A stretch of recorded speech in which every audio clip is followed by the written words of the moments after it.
Hello, everybody. Welcome back to my Daily Dose with Tim. Today is season 3, episode 48, and we're going to go into the third law of investing throughout this entire topic that surrounds creative financing. And as I mentioned when we first got started a few episodes ago, I'm really rebuilding and building the foundation for many of us just so that we can all be aligned before we really get into the creative stuff. However, I really want you to really take the time to absorb some of this material. And because I've been told so many times that when they first watch and listen to my Daily Dose with Tim, they're like, okay, well, I'm learning a few things and this is great. And then they embark on the entire curriculum and they start doing deals. And then they come back and rewatch my Daily Dose with Tim, or I have a new season like this. And then they go, oh my goodness, there was so much that I didn't know what I didn't know. And so sometimes on the surface, some of the deeper lessons actually lies in the simplest forms and the simplest sentences, apparently. And I can relate to that because this is the same reason why I continue to invest in my own training, in my own education as well. Even if I do think that the materials may be more or less the same, sometimes just hearing a different person present the same concept and the same, let's say, deal analysis process, it generates different ahas, it generates different perspectives for me, and it allows me to become better at every turn as well. And so the whole point is, and this is why I continue to share some of the videos that I've done from season 1 and season 2 to complement everything that I'm sharing right now. And so the third law today is you shall not buy from unmotivated sellers. So what does that mean? Well, let's flip that around. You shall not buy from unmotivated sellers, which means you shall buy from motivated sellers. And I'm going to take it one step further. And that also means that you should never, ever become a motivated seller for whatever reason. Okay. And so the law here is you shall always buy from motivated sellers. And I cannot even begin to stress how crucial, how key, how pivotal, how important, how imperative, in a way, this particular law is in the entire subject of creative financing. And so, again, a lot of you guys have had the chance to watch some of my presentation, and especially one in particular recently that I did at the multifamily conference, where I got to present in front of 500 people, one single deal, and then subsequently a few different club events, other people's podcasts, including my own part 2 presentation. And if you haven't had a chance to look at it yet, I will also put the link below as well. The point is, the reason why I was able to create nearly $3 million of equity, meaning wealth, really feeding into my equity income bucket in my entire wheel of wealth in 14 months, was simply because of the fact that I got to identify motivated seller signals. And so that's really what I want to touch on today, is what would give you the signs that they might be motivated sellers. Okay, what would be the sign? And funny enough, and I'm just going to tie it back to wholesale and assignment. And in fact, actually, we got a wholesale and assignment course that's happening starting next week. So if you're curious about how to get into the wholesale and assignment course, make sure you drop me a DM or drop me a comment. And better yet, I'm also going to connect you to one of the strategy coaches in the comments below too, with a appointment link. Okay, so the point is, there are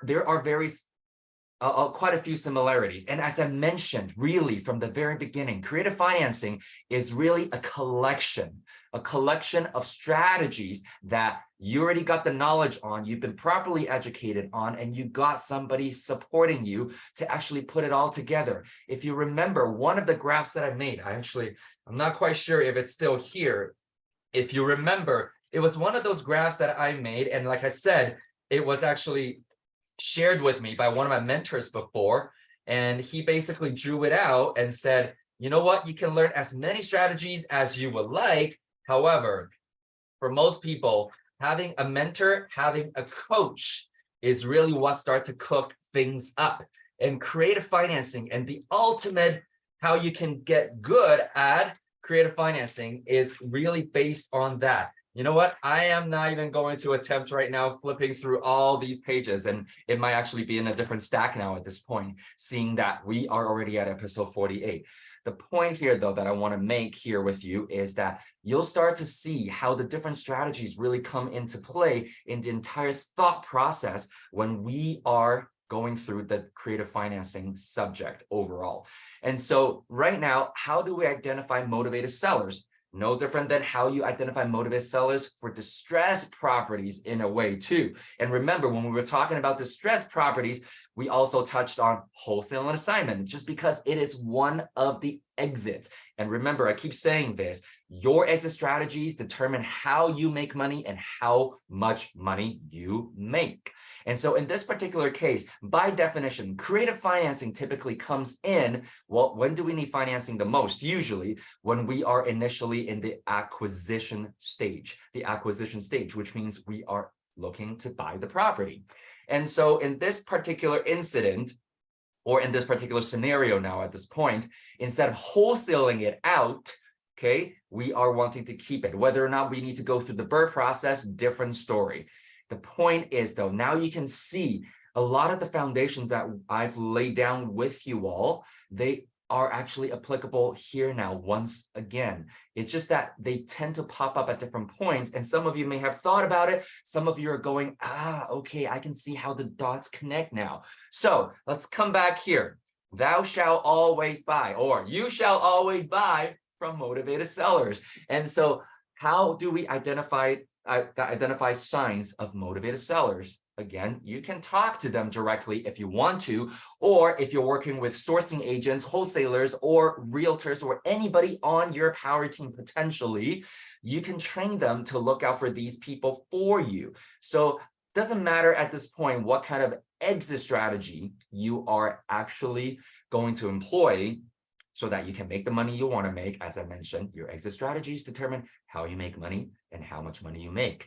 And so the point here, though, is that they are all very similar. First thing first, as we always say, they are distressed, tired, or retiring landlords, okay? They're distressed, tired, or retiring landlords. Of course, you can see that maybe all three of those words can have overlapping components or ideas behind them. For example, tired landlords and retiring landlords. Sometimes it's a trigger or a domino effect, okay? Or distressed landlords, same idea.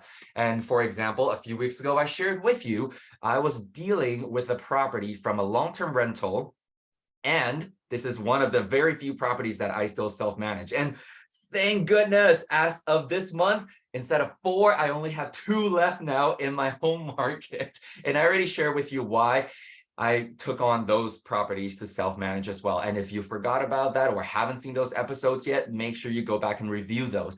The point is, though, I'm so happy that I am not self-managing 4, and I've cut it down by 50% already. And so the point here was dealing with damages caused by the long-term tenants, and it amounted to, at this point, well over $60,000, which is really, really frustrating. However, that's the thing. If you don't have an overall business that is actually profitable, or if you don't understand how money works, where you can actually still leverage other sources of, let's say, debt, loan, or income to debt service that repair process, you might be SOL, as a lot of us would say in North America. It is not the best phrase. So you know what? Go and Google it if you don't know what it stands for. However, my point is, this is where a lot of the amateurs get hurt. First of all, an average landlord, average amateur buyer, they are not able to come up with $60,000 to bring it back up to shape, just like that. And so sometimes it basically means that, number one, it erodes the entire cash flow, if there was any to begin with, that they've accumulated throughout the entire time these people are residing in the property. Number two, if there's any potential upside, even after they repair the property, that may have already been eaten up within the in the budget as well. However, more often than not, when that happens, what do you think an amateur property owner would do? They put it out in the market and just go, you know what, I'm done with it. I'm distressed. I don't want to have to think about it, do anything about it. I'm willing to offer a discount and enter professional and educated investors. Now, I really want to keep stressing about this because I know sometimes it sounds so horrible. At the same time, though, I want to really stress about the fact that it's all circumstantial. Buyers don't have to buy. When we wake up in the morning as buyers, especially as educated buyers, we have access to resources to help us acquire deals that make sense. However, it doesn't mean that we are emotionally engaged or emotionally motivated that we have to buy something. Okay, let the numbers do the talking. That was yesterday's law. Okay, let the numbers do the talking. And at the same time, if you think about it, this is what I've learned as well from one of my trainers way back in the days. Sellers have to sell, buyers don't have to buy. I really want to really make sure that that point drives home. And the funny thing is, I was on a mentor call not too long ago, a few days ago, with a couple of students of mine in the US. And I have to keep on reminding them, sellers have to sell, buyers don't have to buy. When we wake up in the morning, sellers typically are the ones with the problem, okay? And what we do as buyers is that we come in with potential solutions to their problems, okay? So we can propose to buy. They don't have to accept it. That's the thing. Nobody is forcing anybody to do anything they don't want to do. However, going back to that scenario where we're dealing with a potentially distressed seller, they want to sell. On some level, they might need to sell. Again, we don't have to buy. If they don't take our offer, they can either renegotiate or completely walk away. Okay, I want to make sure that that's very clear. We are never, ever taking advantage of people. We want to help people solve their problem. However, if a willing buyer and a willing seller don't come together, then that's okay. That just means that there isn't a fair market value established in that particular scenario. Okay, and so buyers have to buy, buyers don't have to buy, sellers typically need to sell. So remember that. And so again, we shall buy from motivated sellers because we want to help them solve their problems for them. And this also explains why there was a lot of sandwich lease options that I was able to do at the beginning of my career as well, was the fact that there were a lot of homeowners that wanted to sell their properties, and yet they were distressed and the market was saturated. And so enter, once again, professional and educated investors to present solutions that are win-win and viable for both parties. Okay. And so where else do you look for them? As I keep saying, going back to distressed and wholesale principle, which is you gotta let everybody know. And this also goes back to raising funds. At TYT, we always say that a quiet investor is a broke investor.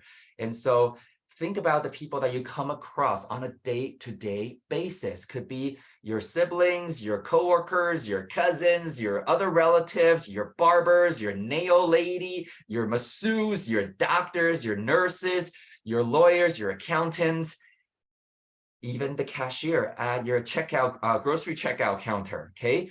If you manage to strike up a conversation, let them know that you are a real estate investor and you're constantly keeping your eyes open for different opportunities. Now, I've had distressed sellers that came from family lawyers. I've had distressed sellers that came from other wholesalers. I've had distressed sellers that came from the doctors that I was talking to. Again, there are so many different ways. Now, these are, again, in my opinion, more of a long-term line. I mean, for those of you who fish, that you're putting out there. Now, the short lines sometimes would require a little bit more effort from the get-go. So one of the things that I've learned and applied and got results for is this, and I tend to share this when I'm teaching as well, is the fact that, let's just say that Canadians and Americans, you know, a website called Craigslist, or maybe another website called Kijiji. Basically, in other countries, these are just typically your very typical free online classified sites that are very, very popular and a lot of people go on them. And so instead of placing an ad, typically speaking, you will also see a section where under every single major category, could be real estate, could be automobile, could be jewelry, could be furniture, could be clothing, could be anything. Instead of offering, usually you can find wanted ads as well. You can find wanted ads as well. And so one of the things that I was doing before is that I would actually call up the wanted ads, because guess what? Wanted ads signifies landlords or property managers. Most of the times it's landlords, because property management companies, they have their own ways usually of acquiring and screening tenants. So typically you're speaking to the landlord, the owner, the potential seller directly in this particular case. And I will basically just pick up the phone and go, hey, you know what? I see your ad on this website and I'm wondering if the unit is still available. They will say yes or no. Okay. And then if they say, yes, it is still available, again, I don't want to drag the conversation out. Your style might be different from mine. However, I want to fast forward a few steps with you, because the whole idea is to get to understand whether or not they want to hang on to the property. Okay. And even if they do, you can still build some goodwill with them through some decent conversations and chats. So let's just say that you get on the phone with them, you can go, hey, so if it's available, I'm just wondering, how long have you owned this property for? Can you tell me a little bit more about it?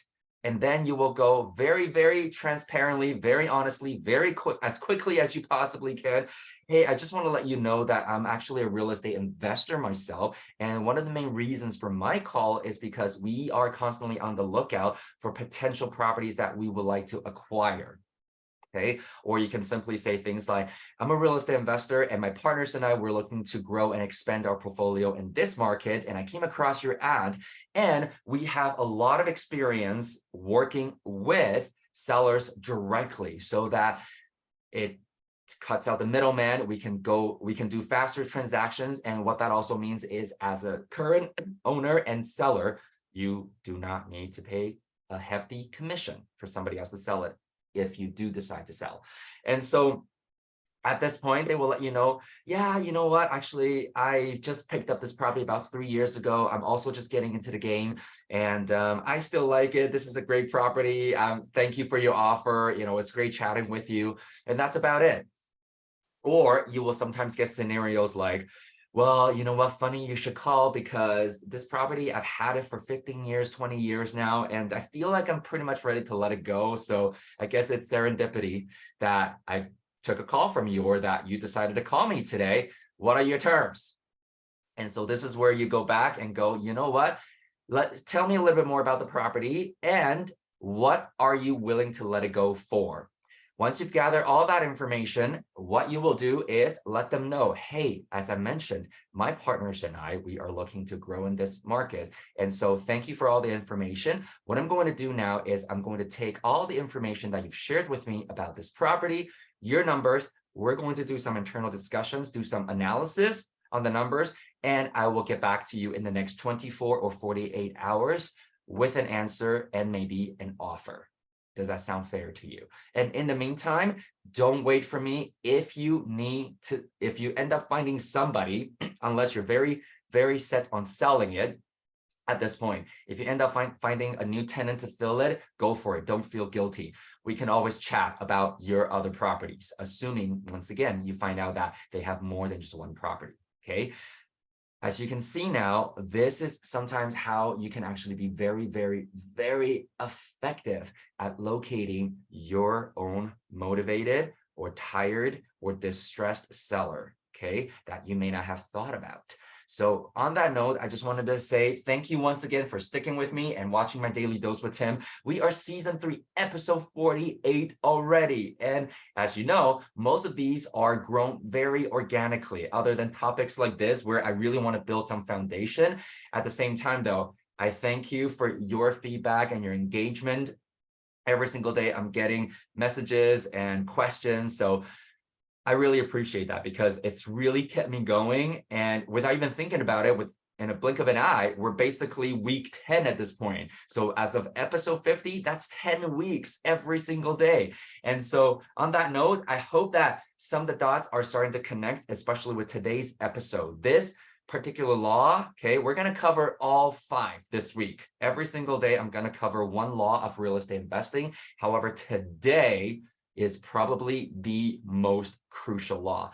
And I really want you to make sure that you think about and chew on what I shared with you, so that as we continue to move forward, because one of the biggest things when I'm sharing past deal examples and doing case studies of what I've done, what my students have done, more often than not, it's always, oh my God, is this possible? And that's just it. It is possible. Everything is possible as long as you learn how to structure and present a deal that's win-win, so that you present something that is hard for the distressed sellers and motivated sellers to say no to. Okay.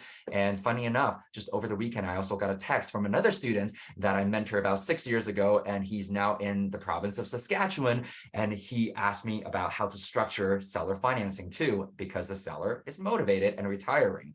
So there's so many scenarios that are happening on a daily basis, and I cannot wait to actually get to that point. However, again, foundations, super important. So on that note, have a great rest of the day. I'm going to put all the links that I promised in the comment section. Make sure you check out the videos. Make sure you get yourself scheduled for a call and start the conversation with a strategy coach if you want to get into the wholesale and assignment course that's coming up next week. And also, if you would like to learn a lot more about what Trust Your Talent Academy stands for and our curriculum and how it can help you create financial independence in the next 2 to 5 years. So with that said, have a great rest of the day. Live well, everybody.